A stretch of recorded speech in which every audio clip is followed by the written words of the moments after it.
Si ignoras lo que ocurrió antes de que nacieras, siempre serás un niño. Cicerón. Una hora con la historia, un nuevo enfoque del pasado deshaciendo mitos, con Pío Moa. Pues una semana más aquí en Radio Ya hablando con nuestro historiador de cabecera, con don Pío Moa, hablando de historia. Don Pío, muy buenas tardes. Hola, buenas tardes. Don Pío, antes de meternos en materia, vamos a continuar hablando de la influencia de España en la Segunda Guerra Mundial o el papel que jugó. Sí me gustaría, pues, como siempre, recordarte www.piomoa.es, Más España, Más Democracia. También recordar su último libro, definitivo, me atrevería a decir yo, sobre la Segunda República en este año, que estamos en el 90 aniversario, y algunas reflexiones que tenemos en el blog, ¿no? Sí. Es muy importante todo eso, ¿no? La República verdaderamente, en fin, he expuesto que entender la República es mucho más que una conveniencia erudita o académica, ¿no? Fue una experiencia histórica que se proyecta con gran fuerza sobre la actualidad, precisamente cuando las izquierdas y los separatistas quieren repetirla con esperanzas de imponerse esta vez, ¿no?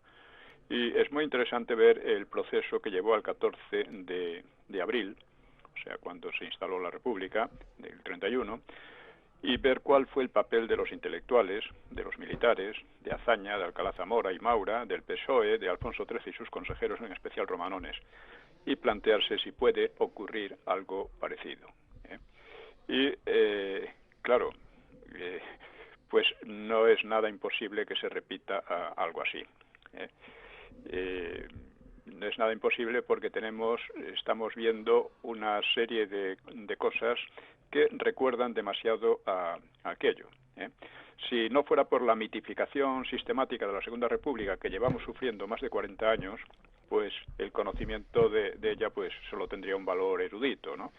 Pero la mitificación persigue precisamente crear las condiciones para volver a ella, eliminando una monarquía de origen franquista, igual que la paz, la unidad nacional o la democracia, que son de origen franquista. El franquismo no tuvo oposición democrática y quienes son antifranquistas ahora no tienen nada que ver con la democracia, ¿no? Por eso es imprescindible que todo el mundo entienda lo que fue la República con sus políticas, que las definió Azaña, el propio Azaña, como incompetentes, tabernarias, de amigachos, de codicia y botín, sin ninguna idea alta.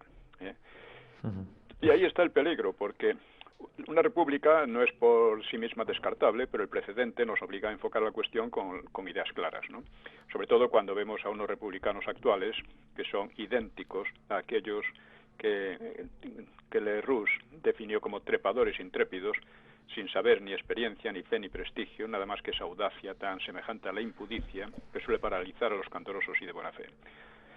Esto lo decía Lerroux, que era el único republicano real y con trayectoria, ¿no? Los otros eran republicanos de última hora, ¿no?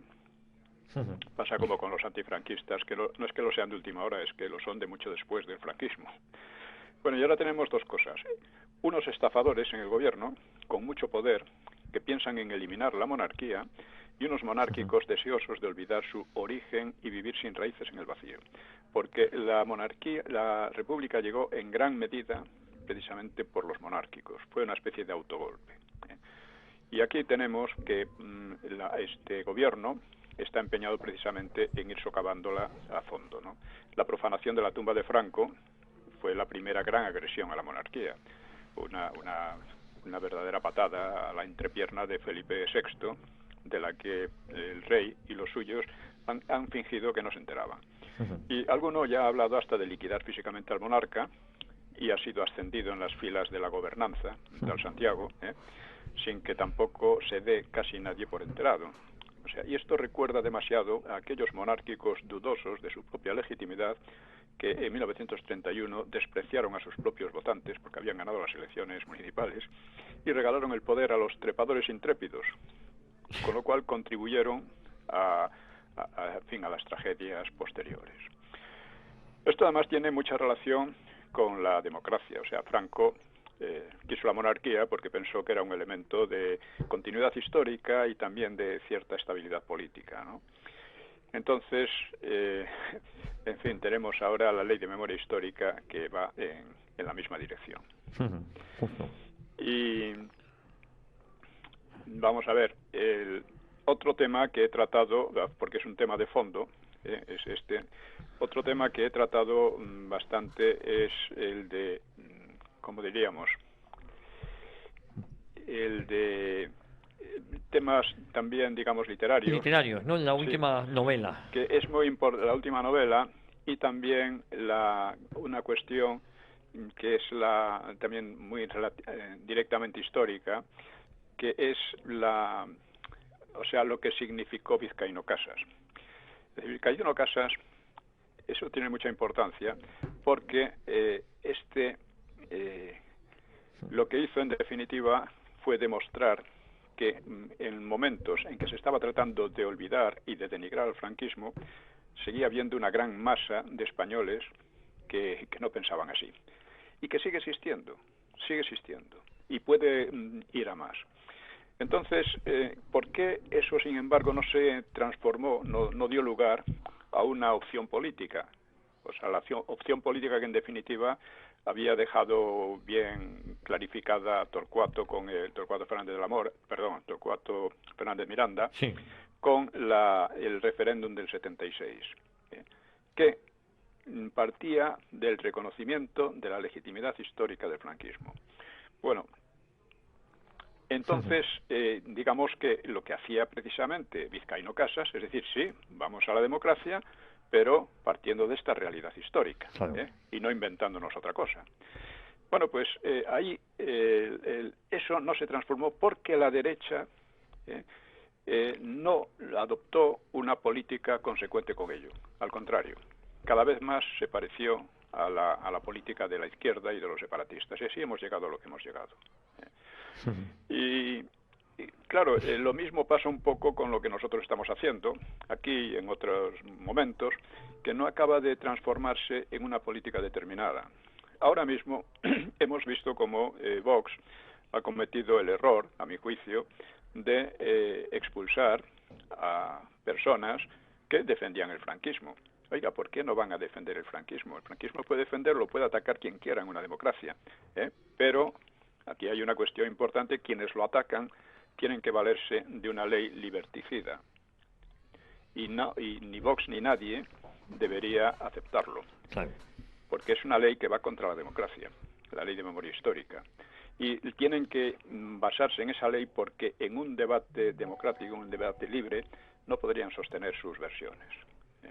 claro. Entonces, muy bien, que ellos sigan hablando lo que quieran, pero los otros tienen derecho a lo contrario, máxime cuando lo que dicen es verdad.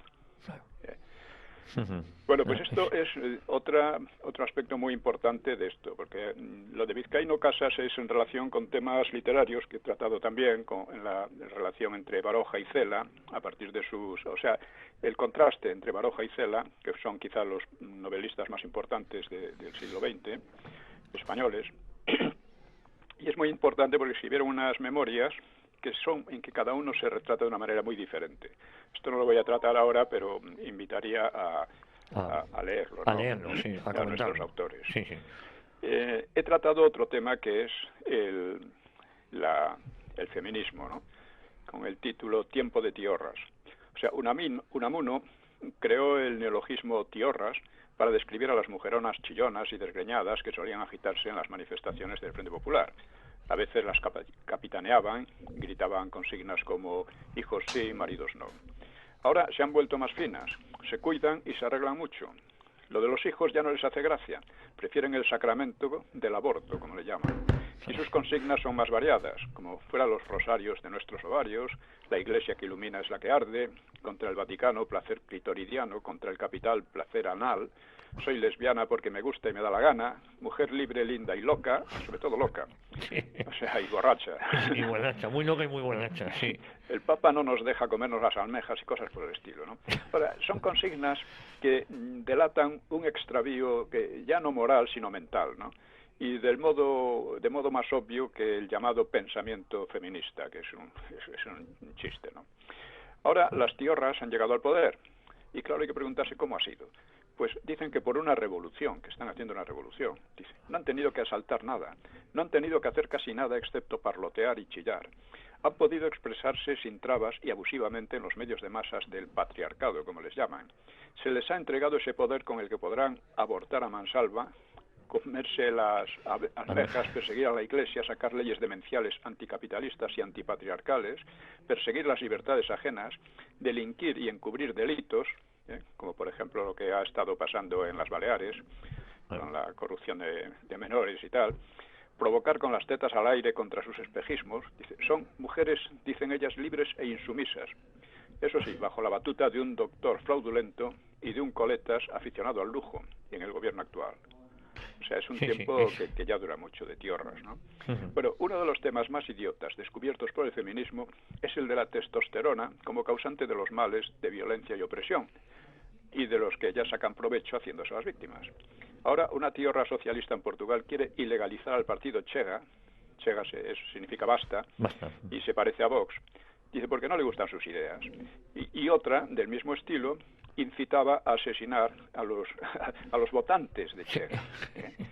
Y otra incita, otras promueven aquí leyes contra las libertades democráticas y la igualdad ante la ley. Podemos recordar a la Clinton, una auténtica criminal, a punto de ser la primera presidenta de USA, jactándose del terrible asesinato de Gaddafi, que destrozó a un país entero con una violencia salvaje y decenas de miles de muertes y desplazamientos, por los que nadie ha pedido disculpas ni nada, ni perdón ni nada. Bueno, ahí queda. Dice, o a Margaret Thatcher gritando en Gibraltar, probablemente ebria, bombardeemos Madrid. O quizá todas ellas sean mujeres un tanto testosteronizadas.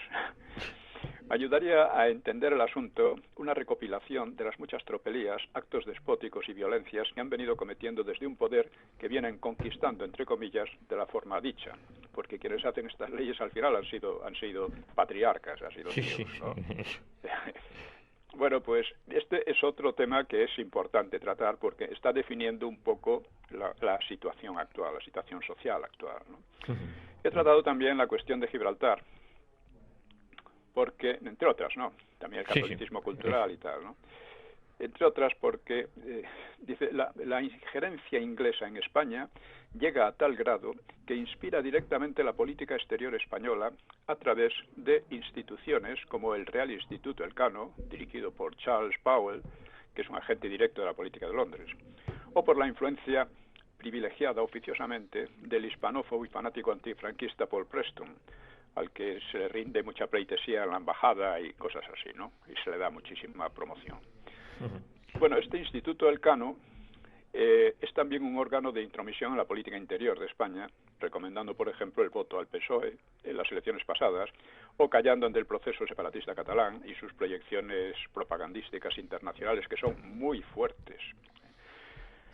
Los gobiernos del PP y del PSOE han reducido el ejército español, en definitiva, a un auxiliar de otras potencias, embarcándolo en operaciones de interés ajeno, bajo mando ajeno y en idioma ajeno.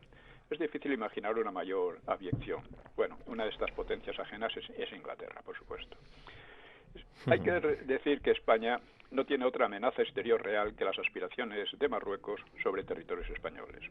Marruecos es mimado por la OTAN, que no defiende a Ceuta y Melilla, pero sí al Gibraltar inglés. Y una maniobra típica de distracción por los intereses anglosajones en España ha sido acusar a Rusia, sin la menor prueba, de apoyar el separatismo catalán, que casualmente sí ha sido apoyado y financiado por los gobiernos del PP y del PSOE, y auspiciado bajo cuerda por otros gobiernos que a los que nuestros gobiernos llaman amigos y aliados.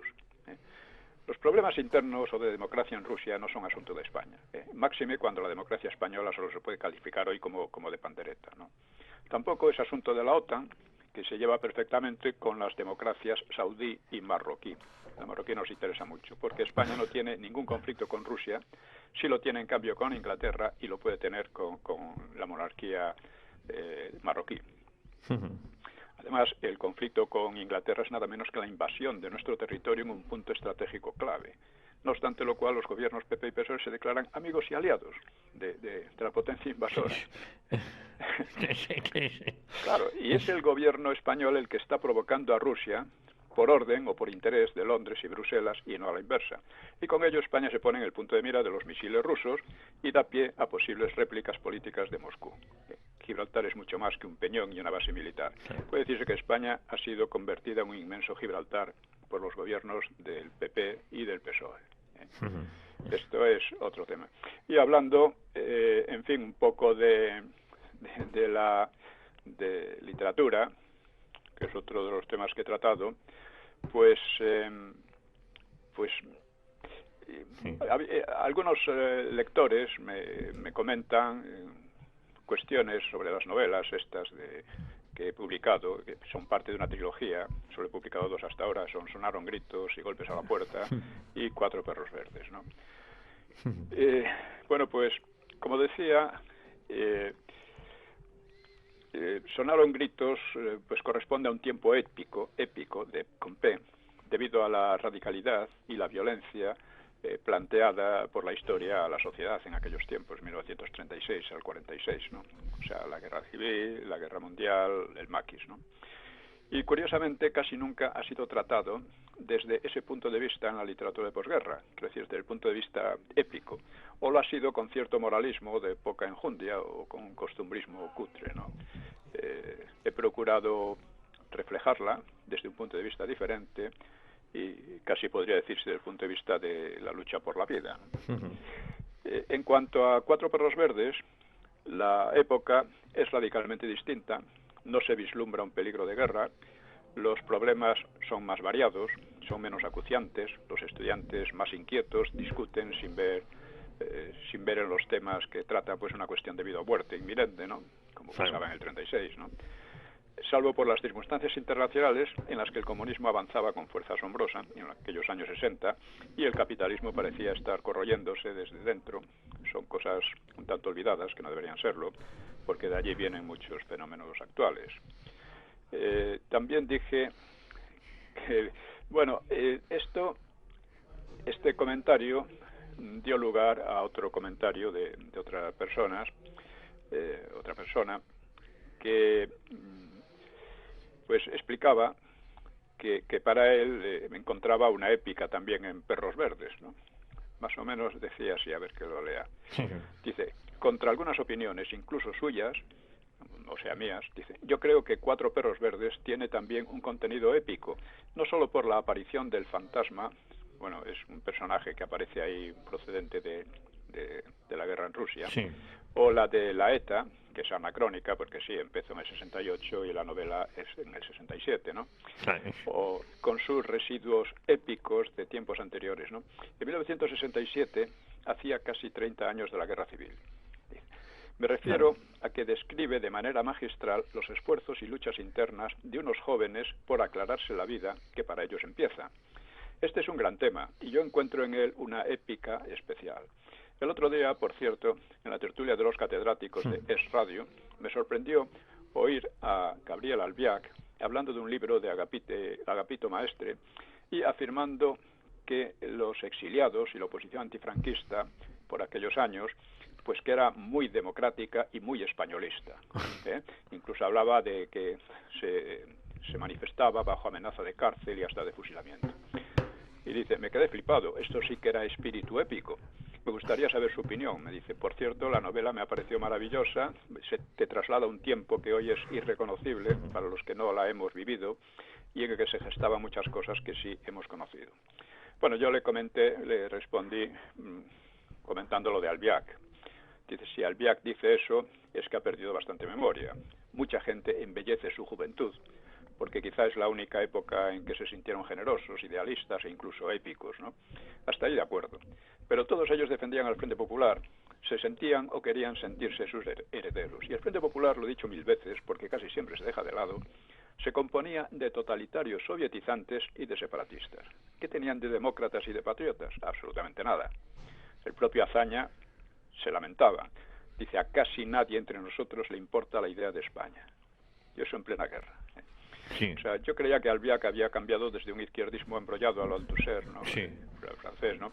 En el que, como la gran mayoría, no arriesgó casi nada, porque el franquismo distaba mucho de ser el monstruo policíaco que ha pintado la propaganda. Pero bueno, no hay que confundir la experiencia personal juvenil con su significación política real, que es lo que muchas veces se confunde. Yo estuve luchando contra el franquismo también y entiendo muy bien esta diferencia. Claro. Para mí fue un tiempo que lo recuerdo, casi como feliz, por el riesgo y por las situaciones, aquello me parecía que estaba muy bien. Pero claro, cuando uno lo analiza desde el punto de vista político objetivo, aquello era una barbaridad. Claro. Bueno, sin embargo, se cae mucho en eso. Y en fin, quizá podríamos hablar más porque trato muchas cuestiones, ¿no? Es verdad, pero muy interesantes. Lo que pasa es que nos alejamos al final del tema de hoy, ¿no? Exactamente. Así que vamos de nuevo, vamos con lo que estaba pasando en la Segunda Guerra Mundial, sobre todo en lo que concernía a España. Bueno, Sí, sí. vamos a ver, poner la cuestión en su contexto, ¿no? O sea, Alemania había conseguido vencer con gran facilidad al ejército anglo-francés, aparte de Noruega, Dinamarca, en fin, Holanda y Bélgica, ¿no? Y parecía el final de la guerra. Y en ese momento Franco se ofreció a Hitler, y todo el mundo casi todo el mundo lo ha tratado de interpretar como que se ofrecía para una guerra, pero no, Franco, era el momento en que parecía que la paz iba a llegar enseguida, que Inglaterra iba a reconocer que no tenía nada que hacer y que por lo tanto se iba a crear un nuevo orden en Europa, y claro, España tenía que acoplarse en él. Básicamente era eso, ¿no? O sea que era una oferta de cara a una paz inmediata o casi inmediata. Bueno, esto a Hitler no le importó lo más mínimo, porque estaba seguro de que iba a ganar y digamos el escenario del Mediterráneo en el que España contaba, pues se lo dejaba más bien a Italia, y España era un país que estaba un poco fuera de sus intenciones. Tenemos que recordar también otra cosa siempre, y es que el gran objetivo estratégico de Hitler era la invasión y colonización de la Unión Soviética. Y para ello tuvo que luchar en el oeste, contra Francia e Inglaterra sobre todo, para evitar tener que luchar en dos frentes. O sea, primero eliminar el posible frente del oeste para poder concentrar sus fuerzas en el este.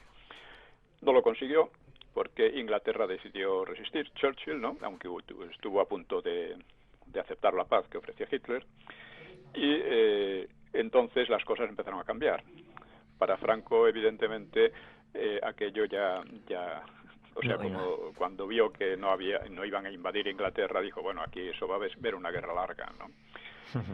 Y en fin, vimos cómo ante la postura inglesa, pues Hitler tuvo que cambiar su estrategia, estaba preparando ya la invasión de la Unión Soviética, pero tuvo que tratar de impedir que Inglaterra representara un peligro grave, ¿no? Y para ello una de las posibilidades, una de las estrategias que se marcó fue la de tomar Gibraltar y cortar así el paso por el oeste al mar Mediterráneo para Inglaterra, y al mismo tiempo establecer bases en el Marruecos hasta la parte del Sáhara, y también en Canarias. Lo de Canarias Franco no lo aceptó ya de entrada, y todo dependía en definitiva de la cuestión de Gibraltar. O sea, Hitler tenía mucho interés en que España entrase en guerra, y por eso fue a Hendaya a entrevistarse con Franco, ¿no?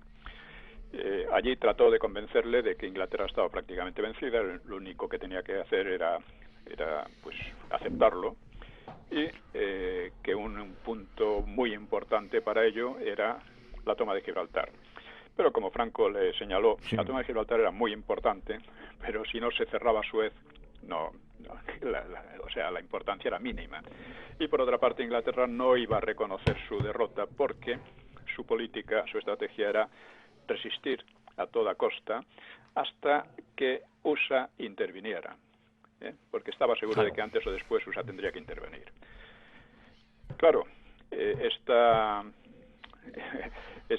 este punto de vista era muy distinto. O sea, mientras Hitler presionaba para que España entrase en la guerra, Franco reforzaba los lazos con Portugal para crear un bloque ibérico neutral, ya que su interés principal de Franco era reconstruir España. Y entre tanto lo que le convenía era ganar tiempo. Y estuvo ganando tiempo en fin, pidiendo el oro y el moro, que sabía que no le podían dar los alemanes desde una gran parte del imperio francés. Sabía perfectamente que no se lo iban a dar, porque además Hitler estaba muy interesado en que Francia cooperase también, la Francia de Vichy, la Francia de Pétain. Y esto, ¿no? Y vimos el otro día cómo Hitler, en función de ese empeño, pues procedió a entrevistarse primero con Franco en Hendaya, después con Pétain en Montoire, y después recibió la pésima noticia de que Mussolini había decidido invadir Grecia. Así que todo esto lo he tratado, lo digo por si algunos lectores les interesa ampliarlo, ¿no? En el libro Años de Hierro. Años de Hierro. Años de Hierro trata de la posguerra española muy en estrecha relación con lo que fue la guerra europea, ¿no? La guerra mundial. Sí, sí. Y dice, por ejemplo, después de aquella tarde, después de aquella entrevista en Hendaya y en Montoire, pues recibió esa noticia de que Mussolini había invadido Grecia, lo cual le sentó como un tiro, ¿no? Claro, y además le perjudicaba bastante. Claro, y dice Paul Schmidt, que era un intérprete, decía, aquella misma tarde Hitler regresó a Alemania llevando el alma de amargura después de haber tenido que conocer el fracaso por tercera vez tras Hendaya y la de Montoire. La tercera vez la de Mussolini. La de Mussolini. Los acontecimientos descorazonadores de este viaje tan largo y alterado constituyeron en las largas noches de invierno de los años siguientes un tema siempre repetido de amargos reproches contra los amigos ingratos e inseguros, se refería a Franco y a Pétain, y los compañeros del eje y los insidiosos franceses. De este modo, solo 4 meses después de sus grandes victorias, pues Hitler se hallaba en una extraña situación. Era incapaz de asaltar Inglaterra, no podía seguir propinando a Inglaterra golpes demoledores porque sus propios aliados y amigos le ataban las manos, y peor todavía, Mussolini, en lugar de avanzar sobre Alejandría y Suez, pues lanzaba una absurda campaña en Grecia que trastocaba sus proyectos de forma que iba a ser nefasta para el destino tanto de Mussolini como de Hitler, ¿no? Sí, claro. A Franco también le enfadó mucho la agresión italiana, ¿no? Claro. El 3 de noviembre expresaba en carta a Hitler su desagrado ante una acción capaz de alterar peligrosamente la situación en el Mediterráneo y contra un país que no había manifestado hostilidad al eje, como ya comentamos, ¿no? Y también comentamos lo que decía Guderian, que Franco le habría comunicado que eso había alejado a Franco del eje, pues no quería unirse abiertamente a tan veleidosos compañeros de una política común, ¿no? Esto ya lo comentaros. Bueno, pasó entonces el paso de España de la neutralidad a la no beligerancia, que aparentemente era un paso de cara a entrar en la guerra, pero que no era así. No era así. Hemos visto también cómo los ingleses atacaron la escuadra francesa Mazarquivir, destruyendo parte de ella, pero los franceses siguieron teniendo una escuadra muy poderosa que se refugió en Francia, ¿no? En la costa francesa del sur, ¿no? Del Mediterráneo. En fin, Hitler comunicó a la plana mayor de su ejército su resolución de atacar Gibraltar y forzar la colaboración de España. Y una semana después, los ingleses pues reafirmaban su hegemonía, ¿no? Naval, ¿no? Con un ataque a la flota italiana amarrada en Tarento, que hundieron un acorazado y causaron graves daños a otros 2, a un crucero y un destructor, ¿no? Y esta victoria era también psicológica, pues el mando naval italiano ya iba a sentirse incapaz de acciones importantes, es decir, que tuvo una importancia estratégica, ¿no? Y bueno, y el 11 de noviembre, Serrano firmaba el protocolo de Hendaya, porque en Hendaya Franco se había comprometido a entrar en la guerra, dada la presión tremenda que estaba sufriendo, pero sin fecha, que esta era la cuestión principal. Ya digo que su política era ganar tiempo, ¿no? Y al día siguiente, pues Hitler firmaba la Instrucción General 18 para ejecutar la Operación Félix, que era la toma de Gibraltar. Se trataba, cito, de englobar a la península ibérica en el centro de operaciones de los países del Eje para expulsar a la flota inglesa del Mediterráneo. La fecha quedaba fijada para 2 meses después, para enero del 41. El embajador Storer transmitió a Serrano una invitación urgente para visitar a Hitler en su refugio alpino del Berchtesgaden. Efectivamente. Ante la exigencia, se reunieron Serrano, Franco y los ministros militares, o sea, Varela, Vigón y Salvador Moreno. Este Salvador Moreno llevaba un estudio atribuido a Carrero Blanco que trazaba un panorama muy realista de la situación. Dice, puesto que como todo indicaba no habría invasión de Inglaterra, pues la contienda se alargaría y España no estaba en absoluto preparada para afrontarla. Otro informe del Estado Mayor del Ejército, debido a Martínez Campos, pues venía a decir lo mismo, ¿no? En cambio, mientras tanto, en Berlín se cocían otras decisiones cruciales. El día 13, Molotov viajaba allí para clarificar las relaciones con Alemania y abordar. Molotov era como si dijéramos el ministro de Asuntos Exteriores de la Unión Soviética, ¿no? Sí. Y para abordar la posible adhesión de la Unión Soviética al pacto tripartito. Es decir, que el pacto tripartito que estaba dirigido contra la Unión Soviética podría cambiar entonces a un pacto para atacar a la Gran Bretaña, o sea, a Inglaterra. Hitler, que al principio estaba interesado en que los ingleses mantuvieran su imperio, pues pensaba atentar a otros países con el reparto del imperio inglés. Ribbentrop sugirió a Molotov la expansión de la Unión Soviética hacia el sur, por el Golfo Pérsico y la India, en una ampliación a escala continental del reparto de Polonia. Esta idea, pues atraía a Moscú, Claro. porque tenía buena memoria de los planes de ataque anglo-ingleses a su territorio 11 meses antes, cuando el conflicto de Finlandia. O sea, conocía unos planes para atacar a la Unión Soviética que no se llegaron a realizar, como dijimos en su momento, porque Finlandia quedó derrotada en 3 meses, aunque a un coste muy alto para la Unión Soviética, ¿no? Pero otra dirección expansiva interesaba también a los soviéticos por el Báltico y hacia los Balcanes, que era una vieja querencia rusa. Y meses antes, Hitler había aceptado en parte esa orientación estratégica soviética, o sea, hacia los Balcanes y el Báltico, pero luego se había vuelto atrás. Moscú quería liquidar también la cuestión de Finlandia, anexionándola, y notaba que contra lo pactado en el 39, Alemania enviaba ayuda militar a Finlandia. Había pasado a enviarla. Durante la breve lucha de 3 meses, guerra de 3 meses, ruso-finlandesa, pues Alemania había permanecido neutral, pero ahora ya estaban cambiando las cosas. Y a Stalin le alarmaba también la entrada de la Wehrmacht, o sea, del ejército alemán en Rumanía. Y le alarmaba también el expansionismo japonés, por el otro lado. Por el otro lado, efectivamente. Aunque Hitler se ofreció a abogar por un entendimiento entre rusos y japoneses.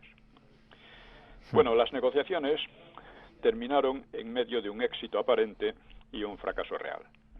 Hitler especulaba con una alianza germano-soviética contra Inglaterra, pero prevaleció en su mente el ataque a Rusia, que era el objetivo estratégico central y fundamental, lo que llamaban el Lebensraum, o sea, la conquista de espacio vital que consideraba que tenía que hacer a costa de los rusos, ¿no? Bueno, pues después de vencer a Francia, no había cesado de trasladar tropas hacia el este. Y apenas marchó Molotov, pues aclaró a sus generales su intención de invadir la Unión Soviética en fecha no distante. Sí. 2 días después de la llegada de Molotov a Berlín, los griegos contraatacaban, empujando a los italianos de vuelta a Albania. Y el 19, Serrano negociaba con Hitler en Berchtesgaden. Según recuerda el español, o sea, Serrano, pues le plantearon un ultimátum práctico para el próximo asalto a Gibraltar, a cuyo fin ya se entrenaban los paracaidistas alemanes. Esta acción pues era más acuciante por el desastre italiano y por la amenaza inglesa en los Balcanes. Porque claro, Grecia se convertía automáticamente en aliada de Inglaterra, ¿no? Y Serrano, pues un poco a la desesperada, invocando la amistad entre los dos países, pues logró una demora que él quería hacer indefinida, aunque Hitler pensaba limitarla a un mes. El mismo día 20 de noviembre, Halder, alemán, del Estado Mayor alemán, daba las órdenes concretas para la toma del Peñón y confiando la operación al general Reichenau. Las tropas destinadas iban a ser muy considerables. Bueno, antes de eso hay que decir también que, o sea, en estas negociaciones en que Serrano trataba de ganar tiempo, por orden de Franco, obviamente, pues hay historiadores, entre comillas, que lo interpretan todo al revés, ¿no? Sí, por ejemplo, uno que se llama Antonio Marquina. Uh-huh. Según él, Serrano deseaba el ataque a Gibraltar, condicionado a la entrega de Marruecos, ¿no? Del Marruecos francés. Y Hitler le habría negado, expresando además su indignación y la de Italia por la acción española en Tánger, o sea, la ocupación de Tánger, ¿no? Porque eso los italianos lo consideraban que era cosa propia, ¿no? Y a los alemanes les molestaba también por eso, ¿no? Bueno, Marquina sugiere que alemanes, italianos y franceses trataban a España con la punta del pie. Hombre, si Franco fuera como Marquina, seguro que lo trataban con la punta del pie, ¿eh? Y que rechazaban sus peticiones y le imponían la entrada en guerra para el mes siguiente. En realidad, Hitler tenía un enorme interés en Gibraltar y la beligerancia española también. Porque muchos dicen que el ejército español no le importaba, porque decían, no, sí, el ejército español estaba mal armado y todo lo que quieran, pero si le suministraban armas adecuadas, era un ejército muy temible y lo demostraría después en la División Azul, ¿no? Bueno, o sea que a pesar de que, según Marquina y tantos otros, Preston y demás, ¿no?, Franco y Serrano deseaban entrar en guerra, pues no lo consiguieron. Sí, no lo consiguieron. Estaban deseando y fue imposible. Claro, sí, qué lástima, güey. Pero realmente para ellos es una lástima, ¿no? Sí. Le habría gustado que fueran destruidos y que España sufriera un millón de muertos más en la guerra y cosas por el estilo, ¿no? Bueno, entonces, ya digo, como los alemanes estaban ya preparándolo todo, con 800 aviones, 3.000 vehículos para la toma de Gibraltar, pues claro, Serrano volvió a España, tuvo una reunión militar al más alto nivel y concluyeron que era totalmente inconveniente entrar en la guerra. Y el día 28, estamos hablando de noviembre del 40, Storer informaba a Berlín de que Madrid estaba de acuerdo en comenzar los preparativos propuestos, pero que no podía determinar la fecha exacta de la entrada en la guerra. O sea, Franco sugería que Jodl, otro general fundamental, sería luego ahorcado después de Nuremberg, pues que viniese a España a evaluar las necesidades del país. Pero Hitler, por consejo de Keitel, prefirió ingenuamente que fuera Canaris. Claro, Canaris no solo hablaba español, sino que era amigo de Franco. Y Canaris estaba muy interesado en evitar que España entrara en guerra, porque no deseaba la victoria de Hitler, ya que sobre todo después de la invasión de Polonia y las atrocidades que cometieron allí los alemanes, pues en fin, se había desencantado mucho, ¿no? El almirante Canaris, ¿no? Sí, el almirante Canaris. El 2 de diciembre, Jodl resolvió atacar el Peñón el 4 o 5 de febrero, en una operación que debía durar unas 4 semanas. Después trasladaría a Marruecos una división acorazada y otra blindada para asegurar el dominio de todo Marruecos hasta el Sahara, que era importante para evitar un desembarco posible anglosajón en la zona que finalmente se produciría, ¿no?, a finales del 42. Bueno, pues Canaris llegó a Madrid portando un verdadero ultimátum para Franco y habló con él el 7 de diciembre. España debía declarar la guerra un mes más tarde, el 10 de enero. Sin embargo, dirá Keitel de Canaris, no hizo esfuerzos serios para convencer a España de la operación, sino que de hecho aconsejó a su amigo español contra ella. Estas historias son de lo más curioso, ¿no? Sí. Luego el enviado alemán se acercó a Gibraltar para observar las condiciones con vistas a la Operación Félix. Los servicios de inteligencia españoles hablaban de una concentración de 35.000 a 40.000 soldados alemanes en los Pirineos y, lógicamente, en Madrid la alarma era muy grande. Notable, claro. Estaban muy alarmados. Porque, claro, no estaba en condiciones de oponerse, ¿no? El mismo día 7 se presentaba en Madrid el nuevo embajador de Vichy, François Pietri, que era un enemigo abierto de los alemanes y partidario de un entendimiento con España para boicotearlos. Estas cosas casi nunca se dicen, pero son fundamentales, ¿no?, para entender las cosas, ¿no? Por ejemplo, si Franco pedía el imperio, gran parte del imperio francés en África, era porque sabía que a Hitler le interesaba mucho el apoyo de la Francia de Vichy, y que no se lo iba a dar. Claro, igual que cuando le pedía unas enormes cantidades de cereales y de todo, materias primas, etcétera, sabía que no estaba en condiciones de dárselas a Alemania, ¿no? Claro, ese era el motivo, una manera de alargar la decisión de entrar o no en la guerra, ¿no? Sí. Bueno, pues resulta que este Pietri tuvo una recepción oficial fría, pero luego una conversación privada mucho más cordial con Franco. Y el día 13, Pétain forzaba la dimisión de su primer ministro, Laval. Laval sería después fusilado después de la guerra por los aliados, ¿no? Los aliados, bueno, por los franceses, ¿no? Sí. Que Laval era muy germanófilo y lo sustituyó por Darlan, que era mucho menos germanófilo, ¿no? Y esto fue un verdadero golpe, porque Laval gozaba de la confianza del procónsul alemán en la Francia ocupada, que se llamaba Otto Abetz. Y Abetz mostró su enojo a Pétain, pero tuvo que tolerar el cambio. Es decir, los alemanes no podían imponerse así por las buenas, como estamos viendo, ¿no? Encontraban muchas dificultades por aquí y por allá.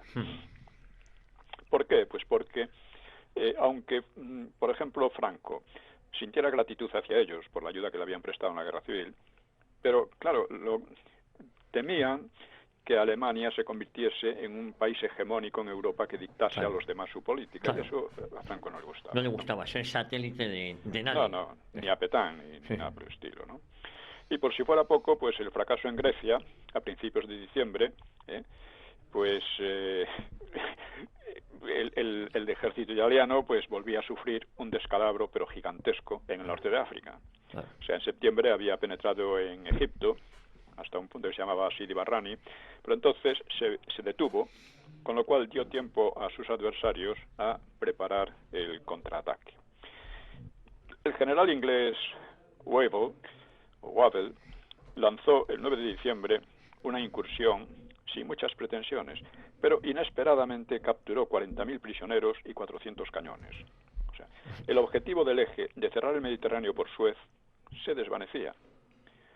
Así que los ingleses tuvieron ocasión de perseguir y aniquilar a sus desmoralizados enemigos italianos, pero no supieron explotar a fondo su repentino éxito y retiraron tropas hacia Sudán, con vistas a preparar la campaña de Grecia, con lo cual permitieron a los italianos reagruparse en otro punto que se llamaba Bardia, ya de vuelta en Libia. Ahora, este éxito elevó muchísimo la moral inglesa, que estaba muy decaída, ¿no?, después de todo lo que había pasado. Bueno, sobre la calidad, sobre la causa de las derrotas italianas, pues el general alemán Kesselring, que iba a defender Italia cuando fuera invadida por los aliados, pues dice: los oficiales vivían aislados de la tropa, lo cual impedía establecer el debido contacto con sus hombres. El oficial no estaba al corriente de sus necesidades. Los soldados recibían, incluso en el frente, un rancho muy diferente de los oficiales. Los oficiales comían separados de la tropa, sin el menor contacto. Todo esto, por ejemplo, entre los alemanes les chocaba porque entre ellos no era así. O sea, los oficiales ya comían el mismo rancho, ¿no? Era mayor camaradería, y en cambio los italianos había una separación, ¿no? Y además se ponían en la cola, como los demás, ¿no? Esto sorprendía mucho a los españoles de la División Azul. Sorprendía, pero efectivamente era así, ¿no? Y dice Kesselring: con esto socavaban la camaradería de guerra, que tiene su finalidad máxima en el vencer o morir juntos.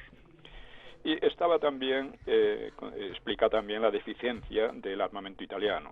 Dice, era exigir demasiado que el soldado luchase con cañones antitanque de 4 centímetros frente a un ataque de carros de combate pesados, o que montara en tanques que por su mala protección y armamento eran aniquilados, o exigirle que rechazara un ataque aéreo con artillería casi medieval. Sí. Es decir, los italianos tenían estos defectos, ¿no? Pero es que, además, el mando italiano era muy chauvinista, es decir, no aceptaba el material alemán. O sea, tenía que ser alemán italiano. Era una castaña, en Sí. términos... Entonces, fíjese lo que escribe, por ejemplo, Chano sobre Badoglio, el ataque a Grecia. O sea, Badoglio, que fue el que dirigió el ataque a Grecia, pues da impresión de militar de operetta, ¿no?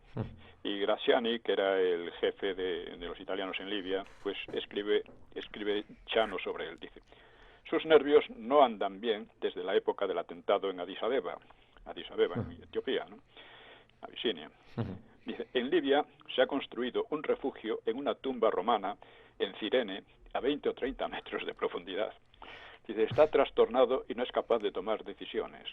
Funda su esperanza en el posible cansancio del adversario y no en sus propias fuerzas. Badoglio acusaba a Mussolini de obligarle a hacer la guerra de la pulga contra el elefante, pero en realidad su ejército era el elefante y el inglés era la pulga, si vale la comparación. Era mucho más pequeño el inglés que el italiano, ¿no? Y Chano comenta con no menos mordacidad. Dice, los celos entre generales son peores que entre mujeres. Hay que ver las conferencias telefónicas de Soddu con Sorice. Lo critica todo. Geloso está reblandecido. Peruggi es un desastre. Trionfi es un fracaso. Hoy, como excepción, habla bien de Bercellino y se expresa textualmente así. Pobre Bercellino, es tan bueno, vino a verme y se echó a llorar. No obstante, Chano tomó parte importante, por ejemplo, en la aventura griega. Él se dedicó a sobornar a autoridades griegas, creyendo por ello que la operación resultaría un éxito, ¿no? Eso es. Pues esto, naturalmente, a Hitler le planteaba unos problemas estratégicos muy distintos de aquellos con los que había contado al principio y que parecía que iban a estar resueltos con la derrota del ejército anglo-francés, ¿no? Así que Mussolini se convertía en una pesada carga para Hitler. Claro. Si perdía Libia, el propio territorio italiano quedaría vulnerable y el Magreb bascularía hacia De Gaulle. De Gaulle era el aliado de los ingleses. Claro. Estaba muy a disgusto con los ingleses, pero no tenía más remedio. Y era el enemigo de los alemanes y de Pétain, ¿no? Dice, si la aviación inglesa se instalaba en Grecia, tendría a su alcance los campos petrolíferos rumanos. Esto era fundamental para el ejército alemán porque de ese petróleo dependía, ¿no? Y, en fin, el mismo régimen de Mussolini podría hundirse en el descrédito, cambiando dramáticamente la faz de la lucha en Europa. Claro. O sea, Inglaterra, que estaba prácticamente, digamos, imposibilitada, ¿no? Sí. O sea, pues de repente podía tomar una fuerza extraordinaria. Ya veremos que eso no resulta así. No, faltan 7 minutos, nos quedan de tiempo. 7 minutos. Sí. Bueno, en cuanto a España, la resistencia de Madrid obligó al Führer, a Hitler, a posponer el 11 de diciembre la Operación Félix. Ante la inquietud, especialmente de los mandos navales, pues el día 21 volvió a examinar la situación con Keitel, Jodl y Raeder.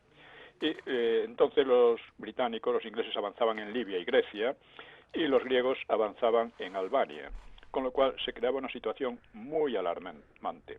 Urgía contener el deterioro y Gibraltar volvió al primer plano. Raeder arguyó que la mejor acción estratégica consistía en cerrar el estrecho, lo cual cortaría el paso de convoyes y barcos de guerra británicos al Mediterráneo y volvería inútil la base de Malta, protegiendo así la península italiana.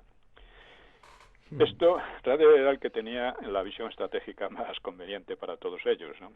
Él pensaba que si se centraba la acción militar en avanzar sobre Libia y Egipto, que luego se demostraría que era muy fácil para los alemanes, podían llegar al Oriente Medio, claro, capturar el petróleo de Oriente Medio y además amenazar a Rusia desde el sur, por el Cáucaso.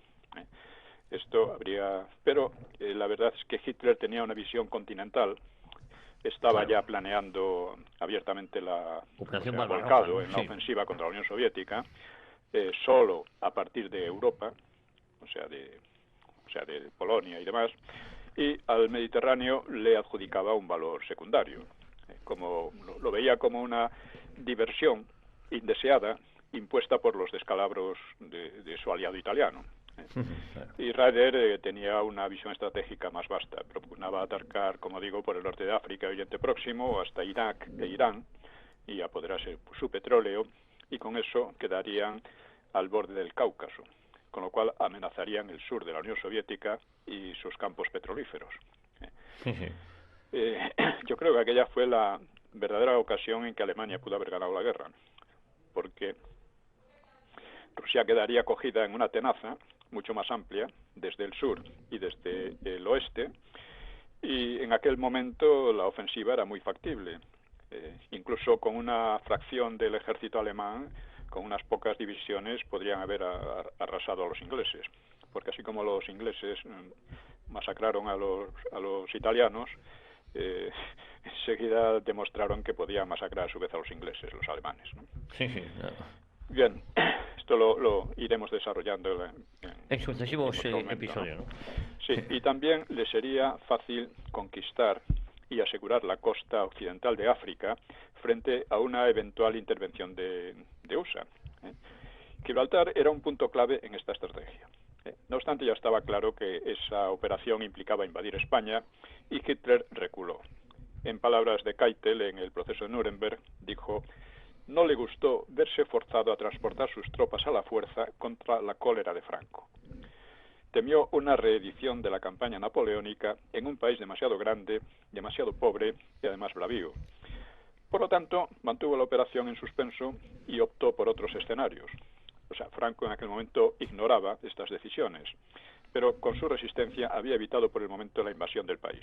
Y desde luego a los ingleses les había evitado una auténtica calamidad, que los ingleses pagarían después de la Segunda Guerra Mundial, junto con los soviéticos, tratando de aislar y hambrear al país.